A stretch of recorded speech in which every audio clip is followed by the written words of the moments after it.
Welcome to the Taking the Leap podcast, where you can learn how to launch your full-time career in this part-time gig economy. No matter what career you're in, you have the potential to be the best version of you and overcome whatever obstacles stand in your way.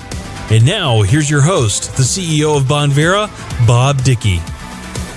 Welcome back to Taking the Leap podcast. I'm your host, Bob Dickey, and this morning I am really excited to have an opportunity to speak with Gino Wickman. And this is an author, a best-selling author that I've been following for many, many years, hearing great reports all over the country, especially out of Detroit, Michigan, and former YPO members that I know that have had him come in and work in their companies and help them do amazing things. And, just a few short years ago, I was in a boardroom with Crown Financial Ministries, and one of the board members pulled out of his briefcase a best-selling book called Traction and said, this is a book that we all need to go through as we're navigating some interesting times. And we use that book with our staff to put Crown on a completely different trajectory. And as I've been talking with business leaders around the world, I continue to hear people talk about Gino Wickman and his incredible books, Traction, Get a Grip on Your Business with the whole EOS system, Rocket Fuel, which was another phenomenal bestseller, and just recently, this year, his brand new book, a new pursuit, the Entrepreneurial Leap. So, Gino, I am so thrilled to have you with us. I've been wanting to chat with you for quite some time. You've got an amazing reputation with business leaders around the world, and I'd like to start with just a quick question. You wrote this book before, all of these unprecedented times of COVID-19 and big, global shutdown. And all of a sudden, it seems like everywhere I look, thought leaders like you are talking about the need for entrepreneurship and an entrepreneurial revolution that's taking place. Can you speak into that? First of all, welcome to the show. And can you speak into that a little bit of what you're seeing? Absolutely. Well, let me start by saying it is such a pleasure to be here with you. I'm really looking forward to spending this time. Oh, well, thank you. I know you're going to give some great insights for the entrepreneurs that are part of the Bonvera program, and we're really looking forward to having all that insight. Yeah, well, thank you for that. So in answering your question, talk about being in the right place at the right time. It's times like these that spawn the new great entrepreneurs. It's always in tough times and crises, recessions, depressions. We are going to spawn, this world is going to spawn a ton of new great entrepreneurs. And the book came out in October. Obviously, the pandemic started to hit, February, March-ish. And there has just been a flood of interest because you can just do the simple math. We'll talk about it in a bit, but a true entrepreneur has 6 essential traits. And what happens is with a lot of these people being displaced, being laid off, all of a sudden they have this opportunity to, number one, fight for their survival. Number two, realize that they have these 6 essential traits if they're a true entrepreneur. And boom, they see opportunity, they take off, they start a business. And so I can't tell you how many great entrepreneurs I work with now that started in 08 and 09. And so we're going to see that again here with this pandemic. Yeah, I was actually up there in Michigan with you during the great financial crisis of 08, 09. And like you said, it looked very, very bleak. Michigan gets hit really, really hard during down times. I saw many people that were displaced. But in the midst of all of that, I saw incredible opportunity. Actually, I'm going to open up your book because I have this earmarked. I'm going to go all the way to page 63 because there were 3 quotes that I absolutely loved on page 63. And this is the chapter where it was talking about taking action and being patient. But 3 of these quotes, one of them was, most of the money we make in the world comes from transforming other people's bad news into good news. I thought, wow, that's awesome. How about this one? Wherever there is anxiety, there is opportunity. And the final one by Dan Sullivan, who I know is a good friend of yours. When people are feeling confused, isolated and powerless, there is opportunity. All three of those quotes could have been written specifically for what's going on right now. In the midst of all this confusion, anxiety, and fear, I heard a statistic recently where it said the U.S. economy had created 20 million jobs in the last decade, and yet we lost over 30 million jobs in a 1-month period here during the COVID crisis. That spawns a lot of fear and uncertainty. Now we're seeing a bounce back. This last month we had some job creation here in the U.S. It looks like we're starting to head back into some normalcy. But can you speak into the opportunity that you see for entrepreneurs and how to have the right mindset during this time frame? Yeah, and again, I go back to those 6 essential traits, and I know we'll go deep into those, but when you talk about the mindset, again, just you look at the ground that has been laid for a true entrepreneur to emerge. And, like you said, this happened in 08 and 09, this happened in the dot-com crash, this kind of happened during 9/11, Gulf War. In other words, we can go back and we can look at all of the crises from the past, and the reality of it is something's going to happen again in the next 10 years. And so again, it just displaces people, and the ones that are those true entrepreneurs see opportunity. Now the opportunities are always different, and so that's why there's no perfect answer. Like, for instance, telling someone, hey, start a video conferencing platform, i.e. Zoom. Right. If they all jump into that, that's obviously hot right now. So what the idea is, it's impossible to predict. But entrepreneurs see those opportunities because their ear is to the ground and they're watching people's wants and needs. And so there's this basic premise in this context that I teach. And I'm going to try and teach it as fast as I can, but this will kind of say it all, at least I hope. Little bit complex, but makes a really powerful point. And so if you look at 1,000 years of entrepreneurial history, there are 2 things that change and 2 things that never change over that history. And as we look to the future, this is probably going to stay consistent for the next 1,000 years. And so the things that change over history is, number 1, methods of communication. Number 2, products and services. So products and services are always ever changing. 150 years ago, we were selling buggy whips and beaver pelts. Okay. And so those things are always changing. Right. What never changes is the fact that human beings have wants and needs. And number 2, you have to persuade them. You have to sell, market, create awareness.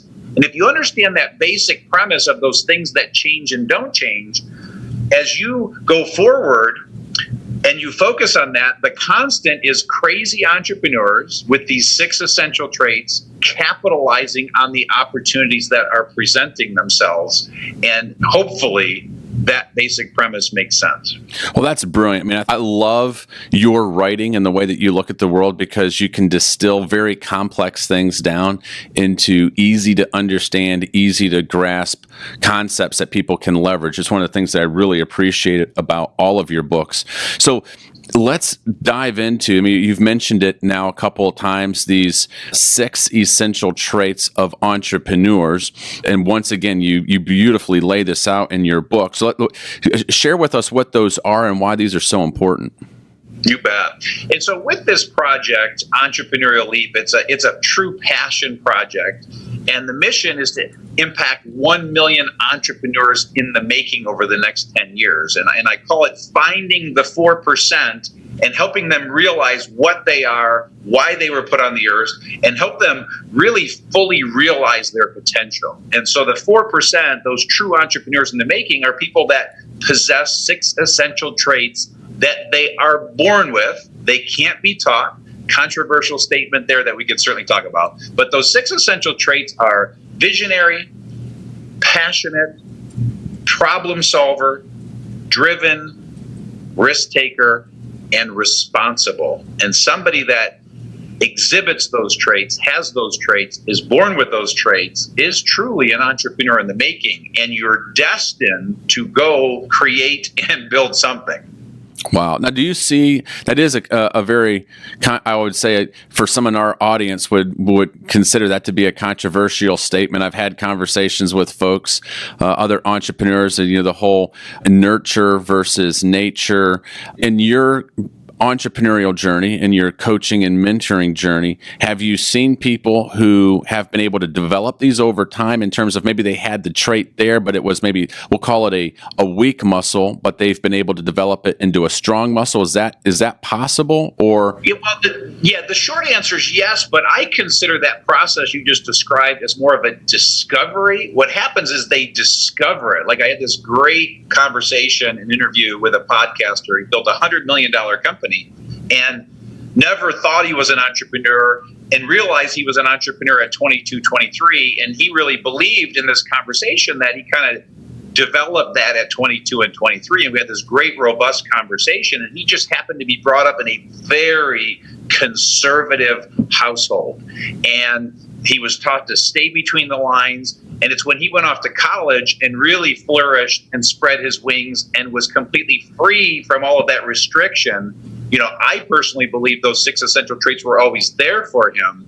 They were just, tamped down, if you will. And so it just kind of was discovered for him. And so I believe you discover them. It's not about necessarily developing them. Mm-hmm. And then there's a really important point here that I want to make to create context for your audience here, because I don't want anybody throwing in the towel out there about being self-employed. And I know, our audience are your entrepreneurs, your Bonvera entrepreneurs, mostly, certainly. Mm-hmm. And so there's this spectrum that I teach. I call it the entrepreneurial range, and this will help create some understanding around this. Okay. And so if you picture in your mind, the listener out there, this arc, if you will, again, that I call the entrepreneurial range. And on the right side of that arc, if you picture the words true entrepreneur, and on the left side of that arc, if you picture self-employed, every single self-employed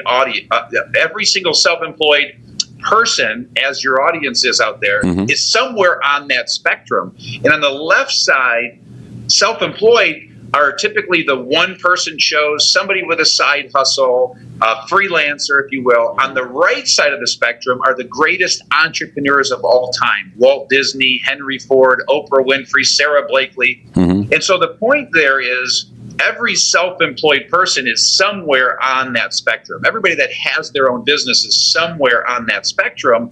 And so some people, they're just going to remain a one-person show, and that's perfectly fine. But somebody with these 6 essential traits cannot help themselves but to build an organization with 2, 20, 200, 2,000, 20,000 people, but you just can't stop yourself because these traits burn in you and you just desire to grow and build and create. Hopefully that long dissertation made sense. No, it makes perfect sense. So do you see that as maybe like an entrepreneurial journey? Would you consider like a someone who is a consultant, or let's say a young person who's starting their very first business, a lawn mowing company, which is what I did when I was 15, 16 years old, and that was my first foray into entrepreneurship. Those would be more the self-employed aspects, right? And then do you see those people who are then transitioning and learning and growing and moving, the people who have these 6 essential traits? I'm going to read them off one more time.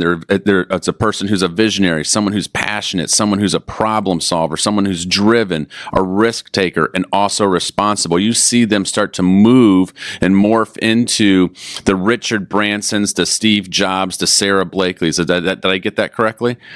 You've got it. And again, not everyone is going to make it all the way to the right side of that range, and be the next Richard Branson, but it's okay to make it like 60% of that range. So you made a great point that I want to come back to, and that is, let's talk about that person cutting the lawn or that consultant. And again, just picture the one-person show doing that. Well, yes, that's somebody who's all the way to the left side of that range. Mm-hmm. And what happens is, if that person doesn't have the 6 essential traits, they're going to be a very successful lawn cutter and consultant, and that is respectable. They're self-employed. They're totally free. Amen and hallelujah.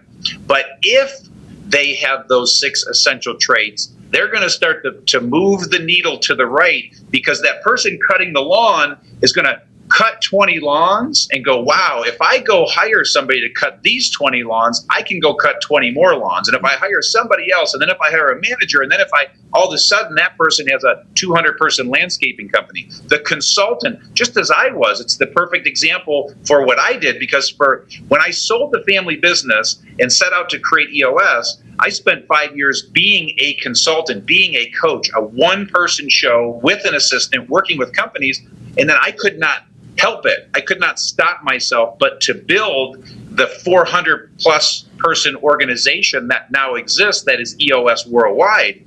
And so again, when you have those 6 essential traits, you will build it into an organization. And if you don't, you'll probably just remain that one person show, and that is okay. That's what's most important here, is to make a point. There's no bad answer. Mm-hmm. It's you knowing thyself and deciding where you are on that spectrum.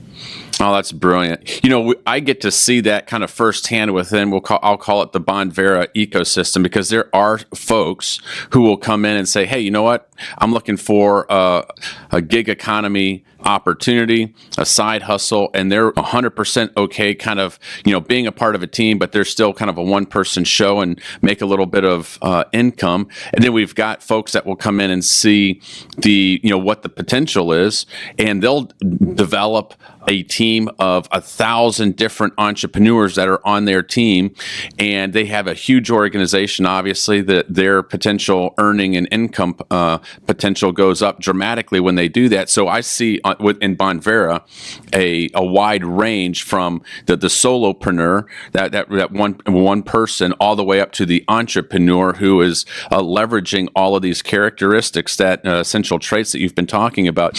Do you see in your journey as you've been coaching and mentoring people, is there one trait that is most important for an entrepreneur, or do you see that entrepreneurs may be strong in one particular area and that they just leverage whatever they're strongest in? Is there one or the other? There really isn't. And so they are all equally weighted. Okay. And so, responsible isn't any more important than visionary and vice versa. So that these are the 6 in all of my research. And I'm not making this up. These are the thousands of entrepreneurs I've worked with, the 100,000 companies we've now helped through EOS. So in all of my research, it comes back to this. So it's not about strong or weaker. It is you either have them or you don't have them. And so if you're missing one, then, I personally, in my experience, believe you're not a true entrepreneur, and you're probably not going to build an organization. And what I love about what you're saying, using the Bonvera entrepreneurs as an example, if you are that solo entrepreneur, or you are that entrepreneur that's going to build an organization with 1,000 people, both are okay. You just have to decide what you want. Mm-hmm. You have to decide what you're built for. And there's an assessment I offer. It's free. It's on the website, e-leap.com. It's also in the book. So I urge your audience to take the assessment for free and start to get some clarity. And if you score 90 or higher, there are real good odds that you absolutely have those 6 essential traits. And if it's lower, again, it's just another tool, another data point, another mechanism to help you determine and know thyself as to where you are on the spectrum. Well, I certainly love the fact that you've listed those out, because I think a lot of times, and I know our folks in our audience will go out there and take that free assessment on your website. We'll have all that in the show notes. A lot of times people hear about, Walt Disney or Steve Jobs or Richard Branson, and maybe visionary is what immediately comes to mind. Elon Musk would be another one, visionary. But then a very close second, a lot of times will be, the word passionate. But then for you to be able to drill down and talk about, no, hey, you've got to be a problem solver, you've got to be driven, you've got to be a risk taker, you've got to be responsible. I think that word, the one responsible, is probably one that I have not heard associated with the people that we've mentioned. Because of that, since that's kind of a little bit maybe of a unique word, I have read so many books on all these thought leaders that we've talked about this morning. Could you share maybe some insights specifically on that one, that characteristic, responsible? Yeah, I would love to. And this is certainly not the first time this has come up. So this is one of my favorite conversations, because you're right. Those first 5, they're like, boom, they hit you in the face. They're so clear. They're so tangible. Then all of a sudden you're like, responsible. What the heck does that mean? Well, you cannot and will not succeed as an entrepreneur without this trait. And again, we're talking about traits, and I'm saying how you're born with these traits. So I'm going to do a deep dive with you on this, and get your question answered multiple ways. Because I want to start by saying, here's how I know responsible is a trait you are born with, and it can't be taught. It's 100% nature over nurture. And so picture a family with multiple children, okay? And so you can think about everyone in your life, and you could literally put them all into one of two categories. First category are people that take responsibility. Second category are people that do not take responsibility. So when something goes wrong, half the world looks at themselves, the other half of the world blames everyone else. And if you look at that family with multiple children, you have that dynamic going on with siblings, where literally half the siblings take responsibility, half the siblings don't. I always love this, because if I could see all the faces and the eyeballs out there, people are nodding their head right now because you're thinking about your brothers and your sisters. So the point there is, how is that humanly possible in the same household, same parents, same race, everything's the same, but they're so different when it comes to responsibility. Second point is, what we're talking about here with responsibility is that your default, if you possess this trait, if you were born with this trait, your default is to blame no one when something goes wrong. You default to looking in the mirror when something goes wrong, not looking out at other people. You take full responsibility for the outcome. You don't believe in entitlement. And so a great example is, somebody shared this with me, is if your building gets hit by a meteor, the definition of responsibility is you believe that was your fault. Okay, and so half the world is going to blame everything else for that crisis. The other half is going to blame themselves. They chose that building. They built that building. They chose to move there. And so the default is always to take responsibility. And I'm not even saying this is healthy, because to not take responsibility and take too much responsibility, both are disorders. Okay, and somebody with these 6 essential traits, I mean, you're borderline crazy. Being an entrepreneur is not all it's cracked up to be. But somebody that defaults to taking responsibility for everything it's just natural and inherent, and it's, again, not normal, not healthy. I'm not saying what's right or wrong, but you tend to look at yourself when something goes wrong, take total responsibility, dive in and solve your problem regardless of how it was created.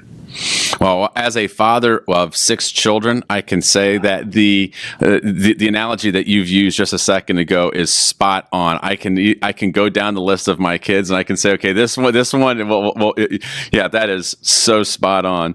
Well, I tell you what, thank you so much for unpacking these 6 essential traits for entrepreneurship. One of the things I'd like to do now is move into the tail end of your book here, the third part, which you call the path. And you have 3 really important questions that you highlight there. And you say it's extremely important for someone to have passion so that they can have success. You also say it's really important to have a mentor. And we're, as an organization, we really aspire to help people have a mentor and a coach. I know that as a former college athlete and a person who's been in the business world now for a number of years, my coaches and mentors have been invaluable, and it's been a game changer in my life.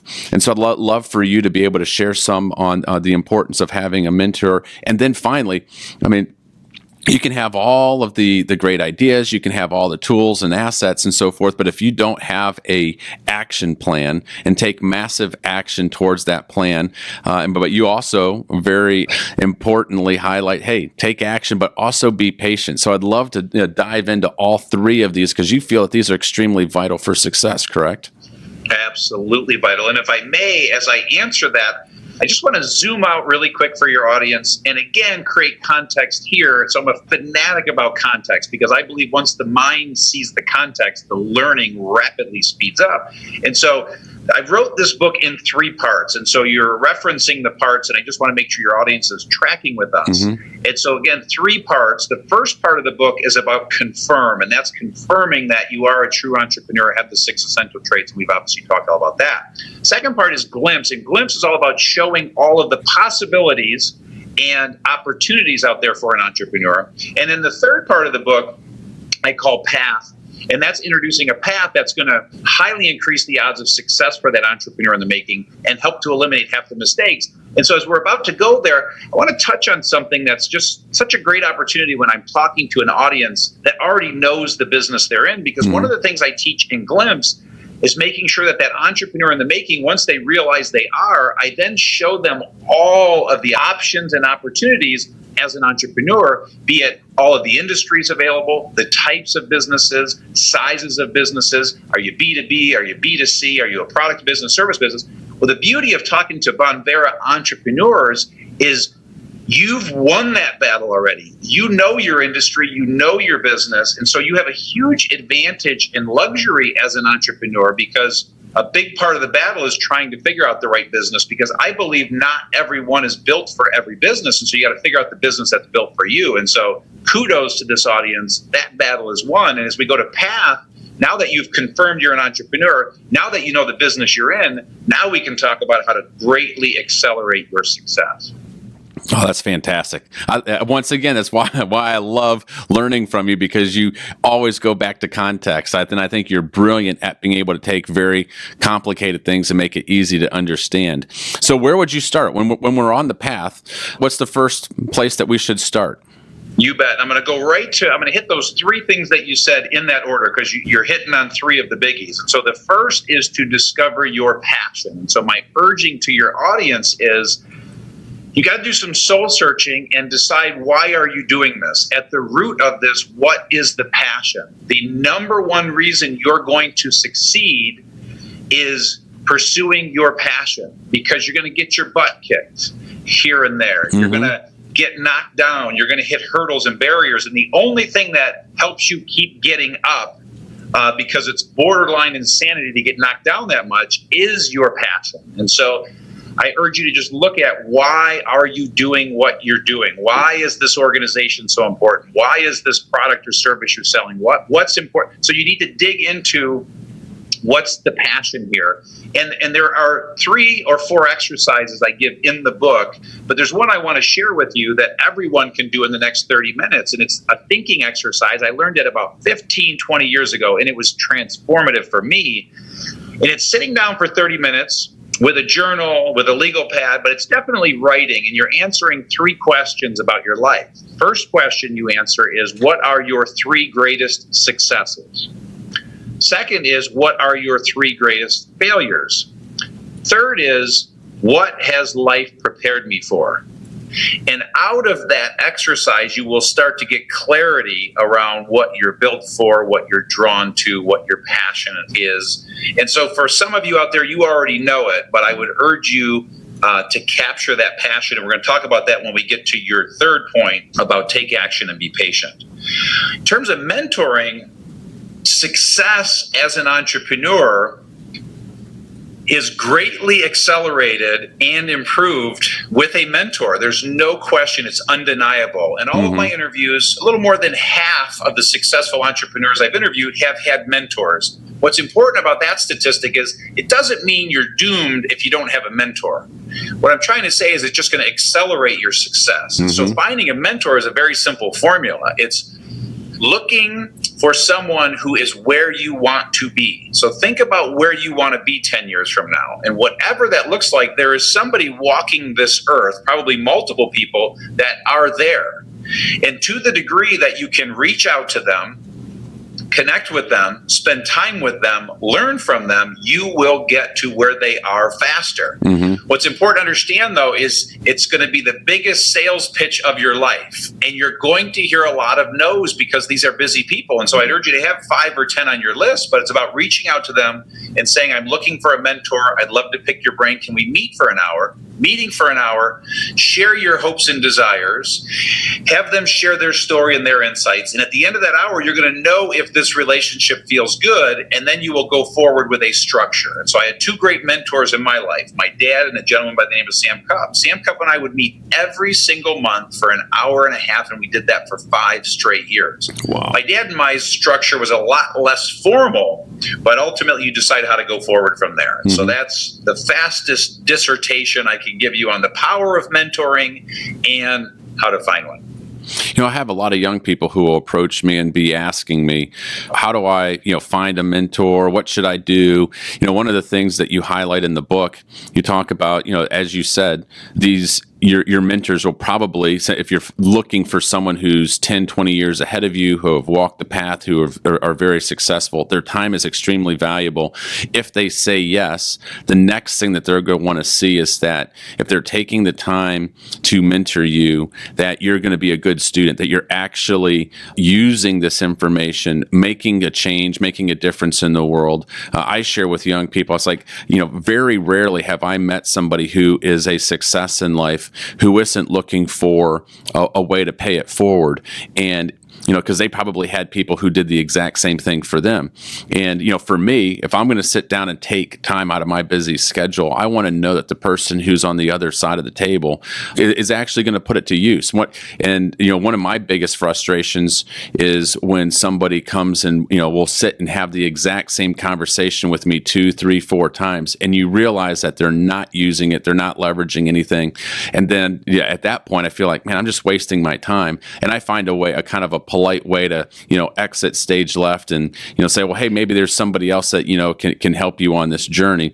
But what kind of advice would you give, or is there any other talking points that you might give for a young millennial in their, I guess in their 20s who's looking for that sage mentor that might be in their 40s or 50s? Yeah, so lots of thoughts. I'm going to try and grab all these things swirling around in my head. That's so great. I'm glad you went there because, I'm trying to give you the fast version of this entire mentoring chapter. But you said something really important there. And so I've obviously laid out the process for finding a mentor. And so I urge your audience to please trust that process because that's how you do it. Number 2, thought that comes to mind is, when you talk about these Bonvera entrepreneurs and you have some with that it's a solo entrepreneur with one and some have 1,000 people in their organization. Well, if you're sitting there with one and you're a solo entrepreneur and you want to get to 25, then reach out to one of the other Bonvera entrepreneurs that's at 25 and ask if they'll mentor you. Or if you want to get to 1,000, reach out to them. So, right under your nose, you have an opportunity for finding mentors, but certainly look outside the organization as well. With that said, you said something that I now want to crystallize because what I strongly urge, to your point about the mentor is mentoring you because they want to leave a legacy. They want to pass their knowledge along. They take great pride in watching that legacy carry on. And so you owe them 2 very specific things constantly. And so through the relationship, number 1, you need to constantly express appreciation. Just simply say thank you for their time. And number 2, you need to give feedback on how you're applying what they're teaching. If you're not applying what they're teaching, they're going to do exactly what you did, Bob, and that's bail on them because time is so darn precious. Mm-hmm. And then the third thought is I created something called the Mentor Track. Okay, another free tool. There's 9 free tools on the website, e-leap.com. And Mentor Track is a track I created for mentors to do exactly what you're saying, and that is to literally do 80% of the lifting for the mentor and really qualify that protege or that mentee. And the reason I share that with your audience is if they go to the website, download, watch the video for Mentor Track, and read what I wrote, you can literally forward that to your potential mentor, and they'll actually appreciate it. So it's a tool that might attract a mentor to you. Oh, that's brilliant. Is really busy.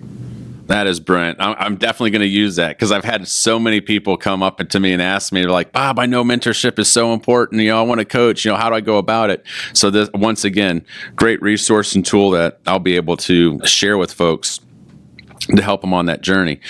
All right. So the third point in this part of the book, The Path, which, just every single page is just full of incredible information. And I really liked as we got into this third part here in the Path, being able to have an action plan and take action, but also be patient. And you highlight it so well. You're like, well, it may seem like I'm giving you conflicting advice, right? Take action, be patient. Aren't those conflicting ideas? And you're like, no, it's not. They actually complement each other very well. Explain this. Yeah, you bet. And so I'm going to say a lot here, but I'm going to try and put it in a nutshell. So it is definitely a contradiction, but I want to start with the most important piece, and that is what I'm trying to teach in this particular chapter is the power of 10-year thinking. If I could somehow get every audience member out there to shift their thinking from 1 year thinking, 1 month thinking to 10-year thinking. Something very powerful will happen. Time will slow down for you. You will make better decisions. And ironically, and you'll also be more peaceful, but ironically, you'll actually get there faster. It's incredible. So in saying that and starting there, another tool that I offer, again, all the tools are free. It's called My Vision Clarifier. And it's an exercise that I urge any entrepreneur in the making to go through. And what you're doing is you're answering 8 aspects of a vision and a plan for an entrepreneur. And at a high level, it's things like we already talked about. What is your passion? Starting there, getting clear. What is your customer's needs? In other words, what is the value you're providing your customer? Number 3 is who is your customer? Getting really clear on the demographic, geographic, psychographic. Number 4 is getting really clear on your pricing model. And then it gets very tangible in the next 4 aspects, which is what is your 10-year goal? And then we get into a 3-year plan, a 1-year plan, and a 90-day plan. Point there is that tool brings everything we're talking about together, because starting with this 10-year thinking and getting clear on the vision and your 10-year goal, all of a sudden from there, you then boil that down to a 90-day action plan.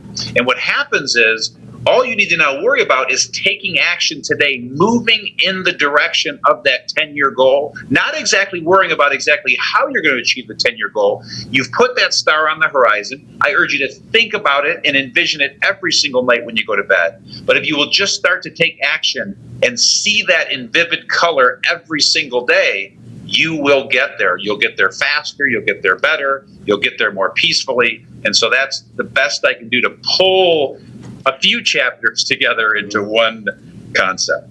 Well, one of the things that I found to be so enlightening as I was thinking about reframing my business pursuits into a 10-year time frame, and I think that listeners will intuitively be able to connect the dots here, those that are monitoring the news, reading the Wall Street Journal, we see pretty frequently that there's been discussion about how the United States needs to start having a longer time horizon of goal setting.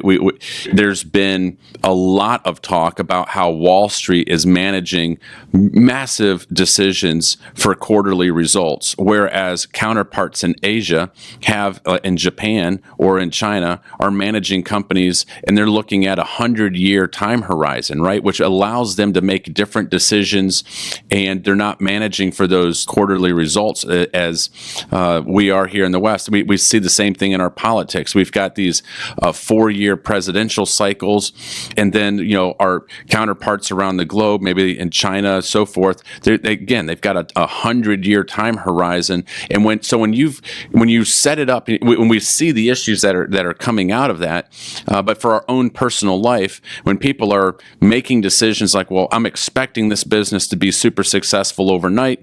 I'm going to sign up. I'm going to do it. I'm going to be a success in 90 days. They're like, well, hold on, time out.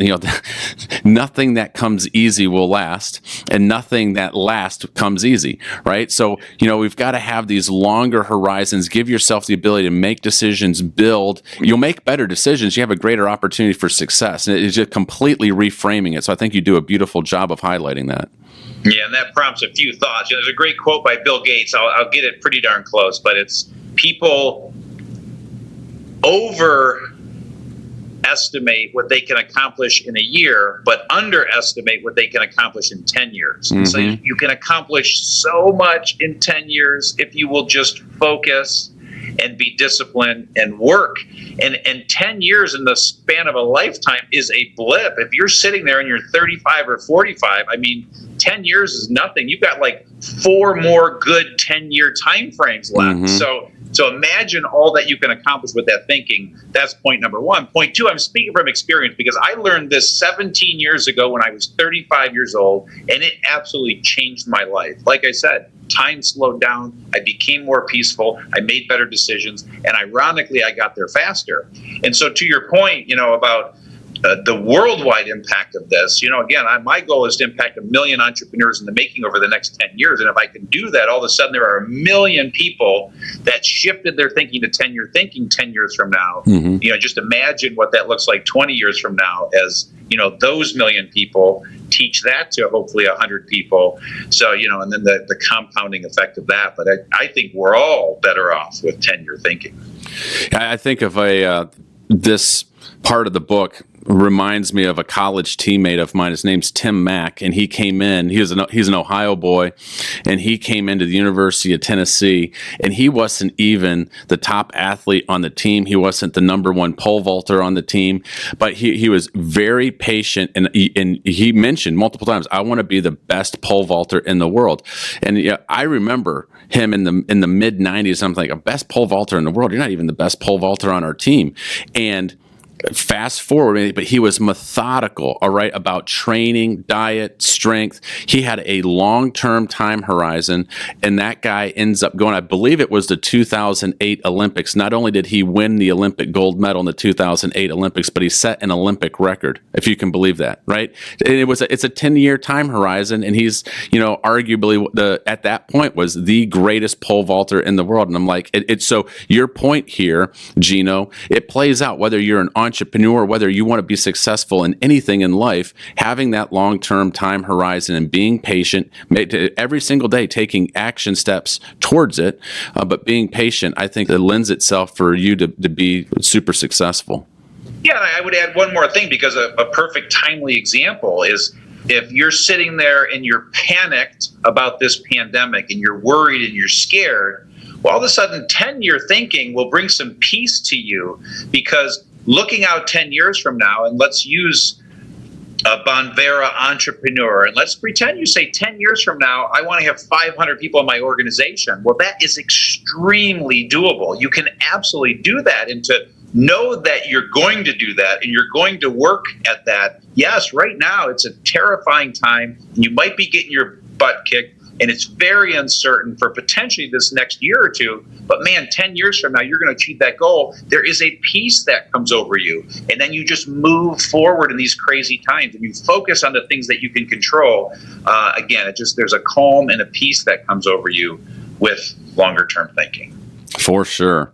Well, there's so much just incredible information in this book. I can't wait, not only for our company and friends and family and folks that are listening to this, to be able to read this book. And I'm sure it's going to get recommended pretty heavily by all of the entrepreneurs within Bonvera. But I also look forward to having a book review with all of our key leaders. And that I've always found that to be very insightful, to hear how other people are thinking as they're going through the book, what action points they took up. And so we're going to be doing a book review on that as an organization right now, to be mindful of your time, because we talked about time being extremely precious. It's the one limited resource that we have. But I'd love to finish up with just a couple rapid fire questions with you, Gino, so that we don't take too much of your time this morning. Just out of curiosity, you're a very learned individual. You're working with CEOs, and you now have this huge organization. You're working with over 100,000 companies all around the globe. What are some of the things that you're currently reading? Anything interesting? Any new books that you've found to be extremely helpful at this period of time? When you say this period of time, the book I'm reading now is called Letting Go, and it's really a personal development book. So it's not, I'd love to give you this like perfect business book, that's going to be transformational in these times. And there isn't one. So that book has been very, very, very impactful. But again, that's for me as an individual. And it's just, again, it's all about letting go, controlling emotions, understanding things you can't control. And again, working toward that peace. If I look at, some of the most impactful books as an entrepreneur in my life, I would urge everybody in the audience to read Think and Grow Rich, because those philosophies are timeless. That book is, closing in on being 100 years old. Mm-hmm. 2-3 years ago, I read a book called Essentialism, which was really impactful and powerful from a standpoint of simplicity and simplifying your life. Seven Habits of Highly Effective People is a must read for anyone that wants to be successful. I can get into some specific business books, but those are the ones that stand out. Yeah, well, for the listener, you have an incredible resource library at the back of your book, The Entrepreneurial Leap. And I remember as I was going through there, I was going down the list and checking off, okay, which ones have I read? And I was circling the ones that I had not read. And you list books, you list podcasts, all sorts of things. So an incredible library for entrepreneurs right there in the back of your book. And I really appreciate you putting that in there. How about if you were to choose, is it possible for you to pick a skill that you believe is an incredibly important skill for an entrepreneur to try to hone and develop? Yeah, that to me is a no-brainer, and that is sales. I mean, at the end of the day, an entrepreneur needs to be a great salesperson. And so read all that you can, watch all that you can about sales. And really, I get to that point I talked about things that change and things that don't change. Mm-hmm. Well, the things that don't change is people need to be persuaded. You're always going to have to sell your product or service. You're always going to have to market. You're always going to have to create that awareness and persuade people. And so the way I always describe it is best thing you can do for yourself is go out and get rejected 100 times next week. That's the best thing you can do for yourself as an entrepreneur. The only way to get rejected is to go out there and try and persuade people, because you got to kiss a lot of toads as an entrepreneur. So that would be the number one skill I would recommend is sales skills. Well, that is really interesting that you highlight that, because I've always found it to be a little bit interesting that the top business schools around the world, you can get a degree in a whole host of business related disciplines, the finance and marketing and, all these other types of things, accounting, an MBA is, a general management degree. But I've had some really interesting discussions with college professors and also CEOs and say, there really isn't a world-class degree program on sales. You just have to go out there and do it. And it's that self-taught entrepreneur it's the lifeblood of a business. It's sales, yet you don't have your best colleges and universities out there don't have a degreed program in there, because I think you just have to get out there and learn it on your own. What do you think? Oh, for sure. And let's just look at the process. Okay. So probably 95% of all businesses that start are bootstrap businesses. Every business that starts isn't going out and raising multi-millions of dollars. And it's so rare, but that's what everybody talks about. And so let's look at those 95% that are bootstrapping and starting it. It's an entrepreneur. They have an idea, they have a product, they have a service, and the only way that business is going to start is by them selling one of their things, whatever that is. So somebody's got to do that sale, and you don't have a sales force, so it is you. And then when you sell one, then you sell two, and then you sell 10, and then you sell 100. Well, listen, that salesperson is you, and you've got to get good at it. And you worrying about finance and worrying about strategy and worrying about all those other things. If you don't sell one, you don't need to worry about strategy and finance and all these crazy things. Mm-hmm. So hopefully that makes the point that you got to know how to sell if you truly want to be a successful entrepreneur. And then hopefully someday you'll build an organization and you'll have somebody that heads up your sales for you, and they're doing all that hard work of selling. But starting out, 95% of the time, your business is going to need you to be the number one salesperson. Amen to that. I echo that 100%. So, final question. One of the things that I love to do when I'm chatting with somebody who's successful is just to ask them, do you have any type of productivity hacks, things that you do throughout the course of your day to keep you focused, to keep you on task? I know sometimes various entrepreneurs will say, well, hey, I get a lot of my work done really early in the morning, and others will be like, oh, goodness, that's not for me. I really, the quiet time late at night when I'm able to read and think. And, I've really gleaned a lot of information from just asking entrepreneurs and leaders, what are some of the things that they do to stay productive? I was curious if you have any of those. 100%. So I am quite disciplined. I'm a fanatic about my habits and my structure. And so I'll teach one that I strongly recommend, and it might be the highest impact discipline. Okay. And that is My belief is that you need to go to bed every day knowing exactly your plan for tomorrow. And so that you do that by laying out tomorrow sometime the day before. When you do that, that's anywhere between 5 p.m. and 11 p.m., before your head hits the pillow. But before you go to sleep, you should know exactly tomorrow's plan so that you're in control of your life and others aren't. And so what I literally do is I work from a legal pad, okay? And so with that, my friends, my clients, they all laugh at my legal pad because it's always with me. If we go meet in a coffee shop, I've got my legal pad and my pen. And so what I do is I literally write it out. You can do this on a tablet. You can do this in your calendar, whatever works best for you. But I do have a very strong philosophical belief in the power of writing. It's been scientifically proven too many times, but it's just more effective to write. And so what I do on a legal pad every night is I lay out tomorrow. And so all of my projects, my meetings, my phone calls, everything I need to get done, I lay it out in a sequential order.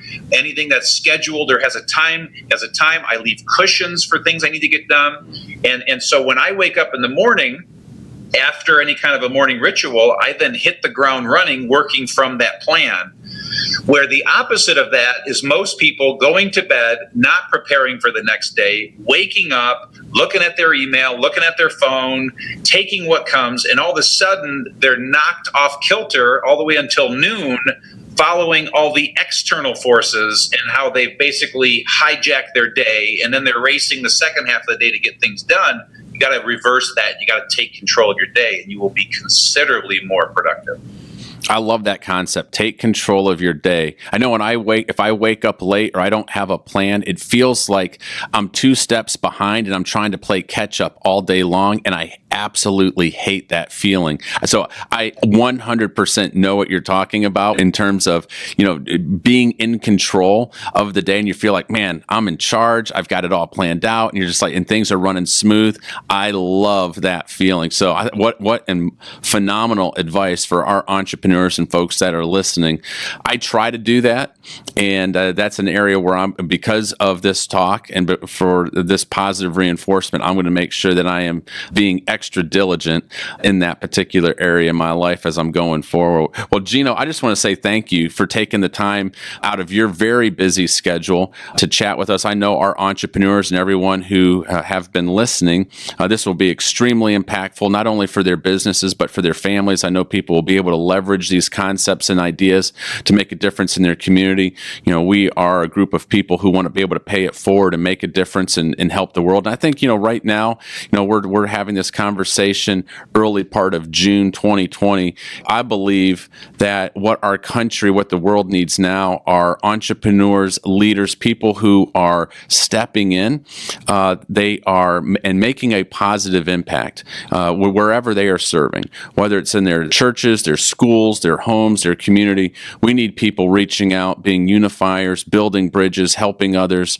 And so I certainly hope that everyone who is listening to this is inspired. And I would highly, highly recommend senior business leaders to pick up the book, one of Gino's very first ones, a global bestseller, over 1 million copies sold. Traction, Get a Grip on Your Business. This is a game changer for those who are leading companies today.